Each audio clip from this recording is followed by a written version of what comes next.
Welcome to the world of science fiction stories, and don't forget to like, share, and subscribe my channel. Enjoy the listening. Cos Verona stood motionless in the center of the teeming night market of Mandor, eyes closed under his hood, a statue in a river of chaos. The fifth planet of the Aurelian system was notorious for its markets and notorious for the dangers that lurked within them. A three-horned Zorgan merchant crashed into Kai's shoulder, spilling bioluminescent fruits across the cobbled street. "Watch it, off-worlder," the Zorgan bellowed, his cranial spikes flaring with anger. Kai didn't move, didn't even flinch. "Did you hear me, you stone-faced human?" The merchant grabbed Kai's cloak. Beneath the hood, Kai continued his meditation, focusing on the weight of the ancient blade strapped to his back. It pulsed gently against his spine, a reminder of its constant presence. "Kai, there's that merchant again," Ragnar's voice resonated inside Kai's head. "Want me to give him a little scare? Just a tiny vibration to make his tentacles curl." "No," Kai thought back, maintaining his perfect stillness. "The point is control, focus, discipline." "Boring," Ragnar replied. "We've been standing here for 47 minutes. Your legs must be cramping by now." A group of shrieking children darted around Kai, one of them actually climbing halfway up his leg before being yanked away by a parent. Kai's expression never changed. 3, 2, 1, Ragnar counted down.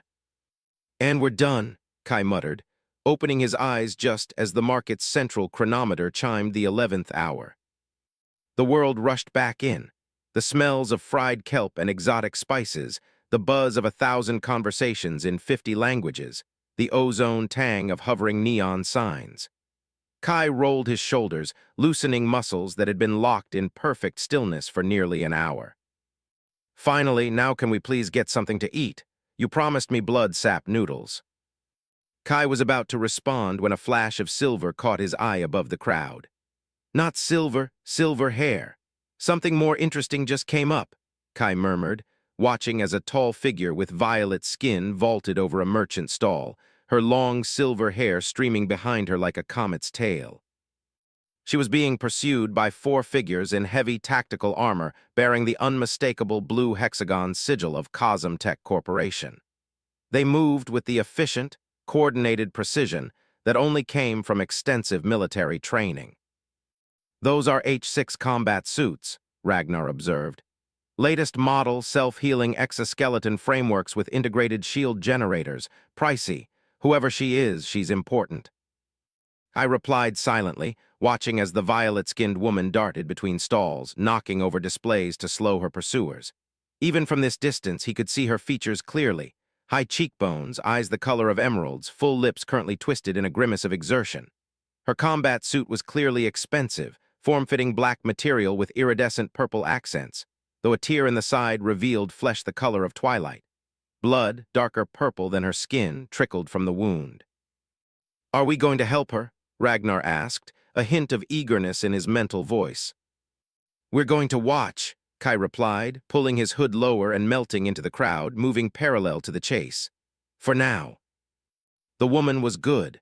She moved with the grace of someone who had received extensive combat training, but the pursuers were better. They were hurting her, Kai realized, driving her exactly where they wanted her to go. The chase led away from the main thoroughfare, down increasingly narrow passageways. The woman turned sharply into a darkened alley.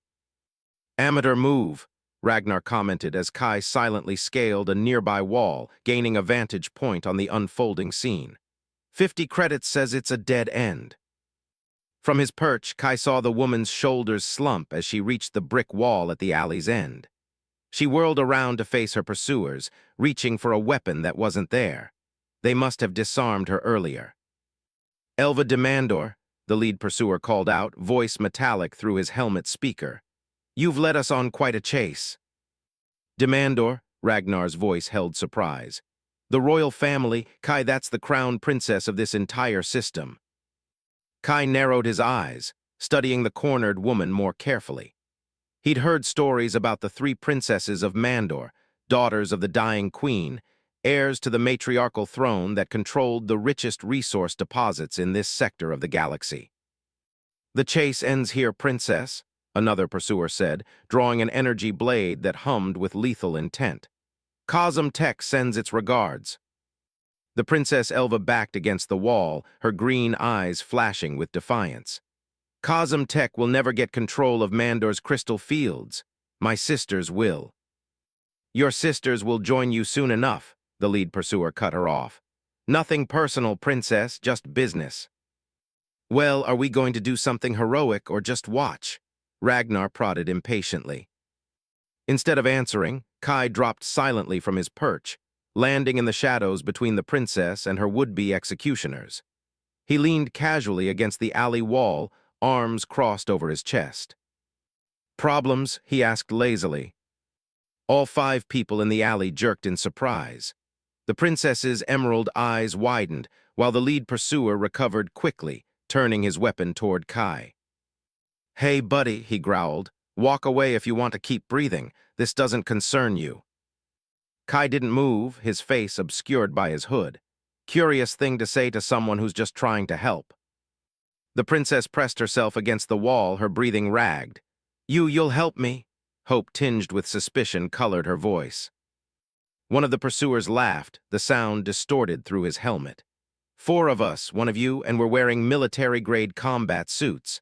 How exactly do you plan to help?" Kai slowly pushed back his hood, revealing angular features, eyes gray as a winter storm, and a half-smile that never quite reached those eyes. A thin scar bisected his left eyebrow.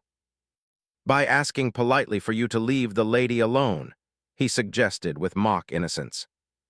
The 4 armored figures exchanged glances, then burst into harsh laughter. "I take it that's a no," Kai sighed. "Pity."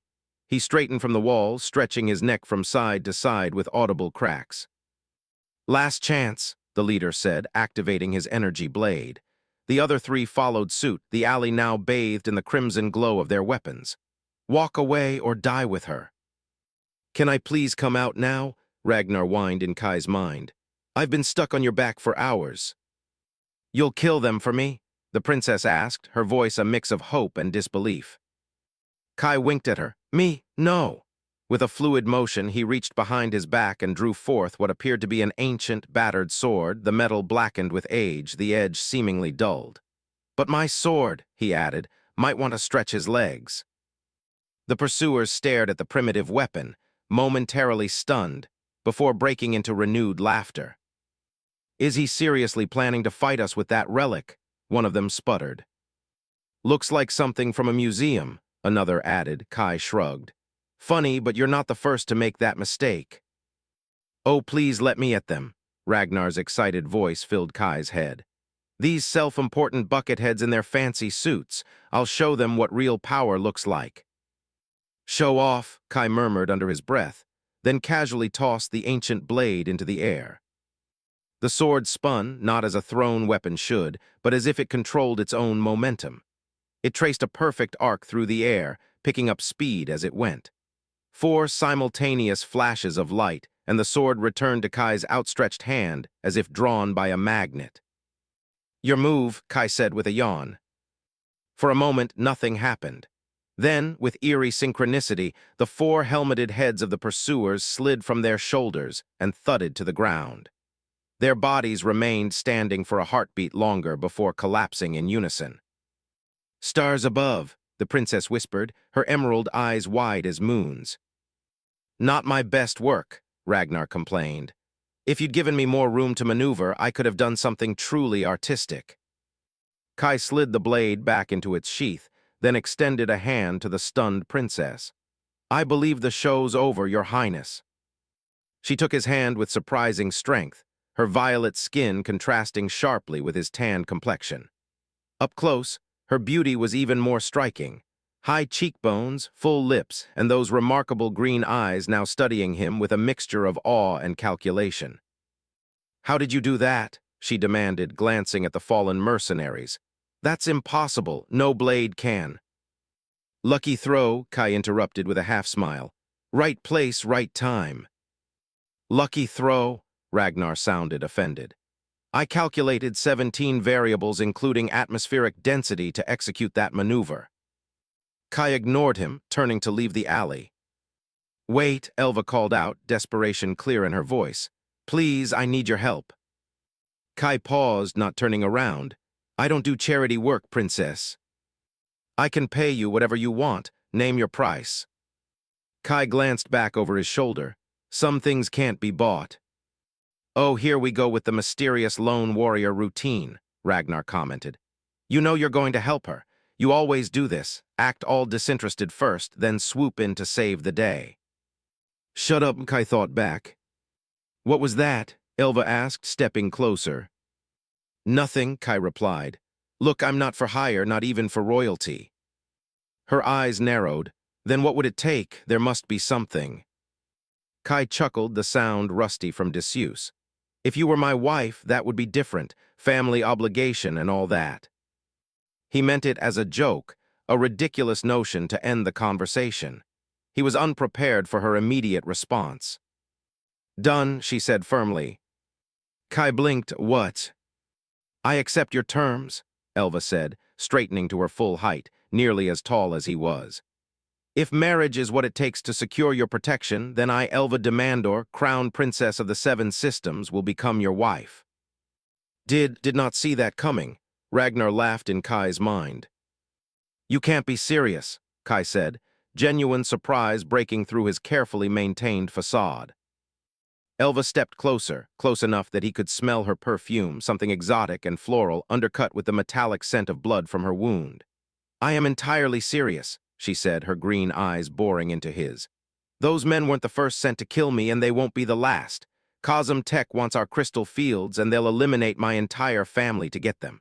I need protection, not just any protection, but someone extraordinary." She gestured to the headless bodies. "You qualify."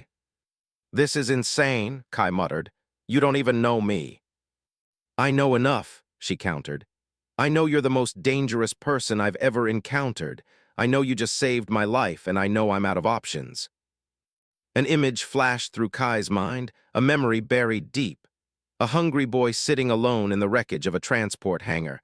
A young girl with violet skin offering him a piece of bread when everyone else walked past. It couldn't be. "What's your answer?" Elva pressed, her voice drawing him back to the present. "Will you accept, or shall I await the next assassination attempt alone?" "Say yes," Wagner urged. "Do you have any idea how long it's been since we had a real challenge, or a real bed, or decent food?" Kai studied the princess's face, searching for deceit and finding only determination mingled with desperation. He'd spent 15 years wandering the galaxy, taking odd jobs, avoiding attachments. The sword on his back was his only constant companion, his teacher, his conscience, his friend. "If I agree," he said slowly, "what exactly would this arrangement entail?" Relief flooded her features. "Protection for me and my sisters against Cosm Tech and anyone else who threatens us.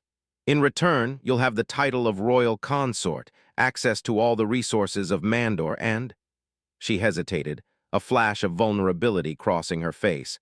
"Whatever else is customary in such arrangements." "Are we seriously considering this?" Ragnar asked, excitement clear in his mental voice. "We are," Kai admitted silently.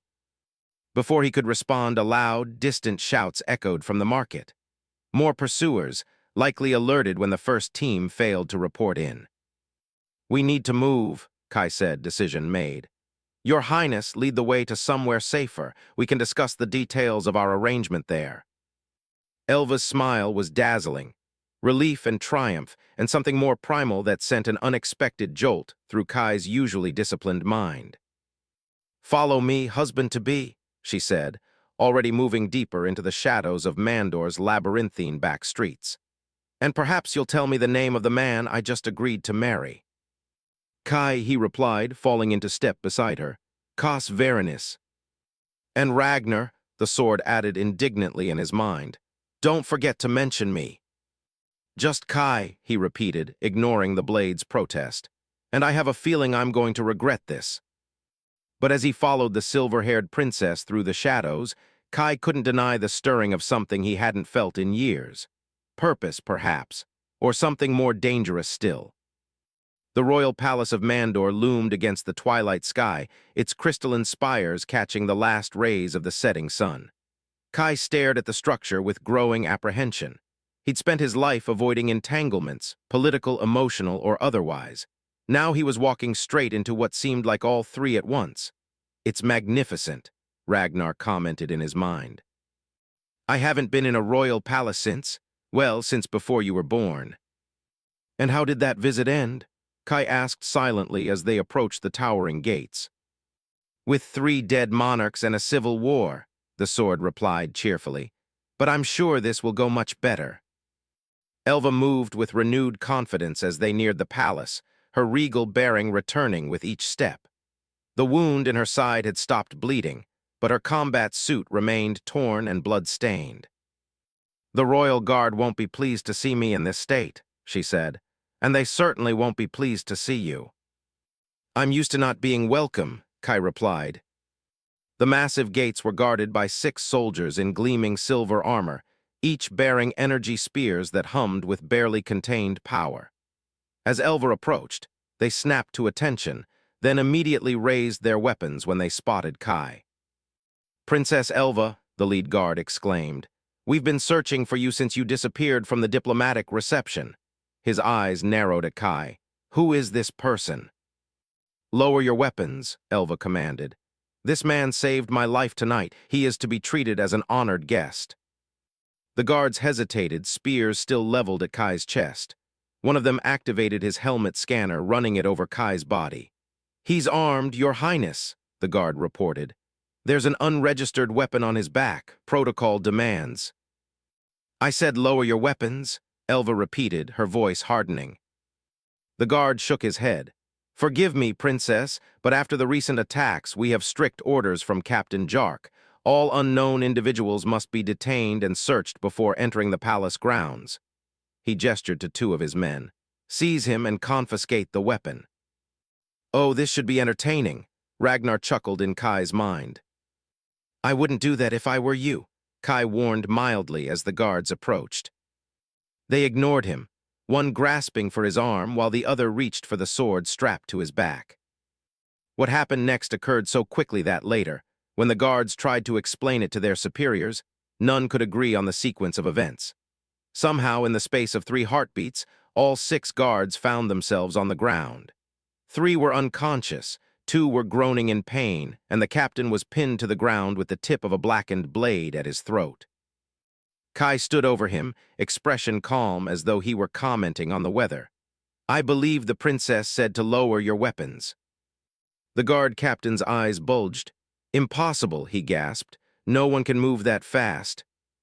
"Actually, that was rather slow by your standards," Ragnar observed. "Are you getting soft in your old age?" Elva stepped forward, placing a restraining hand on Kai's arm. "Please don't kill my guards. Good help is so hard to find these days." Kai noticed a hint of impressed surprise in her eyes, as if she hadn't expected him to be quite so formidable. He withdrew the blade, returning it to its sheath in one fluid motion. "As you wish, wife." The guard captain's eyes widened further. "Wife."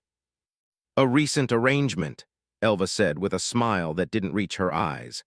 "Now let us pass before my patience wears thinner than it already is." The guards scrambled to their feet, forming a hasty honor corridor. As they passed through, Kai caught snippets of their whispered conversation. "Did you see how fast he moved? That sword, it seemed to act on its own. The royal consort, stars help us all." Inside the palace, the opulence was staggering. Vast hallways lined with artifacts from 100 worlds, hovering light sculptures that changed form as they passed. Floors that seemed to be made of liquid crystal that somehow supported their weight. Kai had seen wealth before, but never displayed with such artistic precision. "Impressed?" Elva asked, noticing his gaze. "I've seen better," Kai lied. "No, you haven't," Ragnar corrected. They were approaching what appeared to be the central chamber when Kai's steps faltered. A memory crashed into his consciousness with the force of a tidal wave. The boy huddled in the shadow of a ruined transport hangar, stomach cramping with hunger. 3 days since his last meal. The refugee camp on Taurus IV had been bombed again, supplies destroyed or stolen. 8 years old and already familiar with the gnawing emptiness of starvation. A royal procession passed by, Queen Valorous of Mandor on a diplomatic mission to assess the war damage. Guards in gleaming armor, hover cars polished to mirror brightness. The refugees pressed forward, hopping for handouts, but were roughly pushed back by the security detail. The boy saw an opportunity, an unattended food cart at the edge of the procession. He darted forward, quick as a shadow, and snatched a single purple fruit before slipping away, but not quick enough. "Thief," a guard's voice boomed. "Stop him." He ran, heart-pounding, the stolen fruit clutched to his chest. A dead end. Trapped. The guard raised his energy rifle, face contorted with disgust. "Filthy little rat," the guard spat. "I'll teach you to steal from a royal procession." The boy closed his eyes, waiting for pain, for death. "Stop," a girl's voice, high and clear. "What are you doing?" The boy opened his eyes to see a young girl with violet skin and silver hair, perhaps 10 years old, standing between him and the guard, her green eyes flashing with authority despite her youth. "Princess Elva, please step aside," the guard said, rifle still raised. "This refugee vermin was stealing from the royal supplies." "It's a piece of fruit," she replied coldly. "Are we so poor that we begrudge a hungry child food?" "It's the principle, Your Highness. Theft must be." "The principle," she cut him off, "is that we are here to help these people, not terrorize them." She turned to the boy, her expression softening. "Are you hungry?" Unable to speak, he nodded. She reached into a pouch at her waist and withdrew not just fruit, but a wrapped package of bread and dried meat. "Take this. It's more filling." The guard looked appalled. "Princess, you can't just—" "I can and I will," she said with a certainty far beyond her years. "Now leave us." Remarkably, the guard obeyed, retreating with a final glare at the boy. "What's your name?" the princess asked, handing him the food. "Kai," he whispered, hardly believing what was happening. "I'm Elva. I'm sorry about your home, Kai. I promise things will get better." Before he could respond, she was called away by an attendant. The last he saw of her was a flash of silver hair as she rejoined the procession. That night, for the first time in days, he went to sleep with a full stomach, the name Elva on his lips. "Kai, are you all right?" Present-day Elva was looking at him with concern. He blinked, forcing the memory away. "Fine, just remembering something." "What?" she asked. "You gave me food once," he said abruptly. "On Taurus IV during the refugee crisis." Elva stopped walking, staring at him with growing recognition. "The boy in the hangar," she whispered. "With the stolen, my fruit." Her eyes widened. "That was you." "Well, isn't that a cosmic coincidence?" Ragnar commented dryly. "Next you'll tell me your long-lost siblings." "Shut up," Kai thought back fiercely. "You remember me?" Elva asked, genuine surprise in her voice.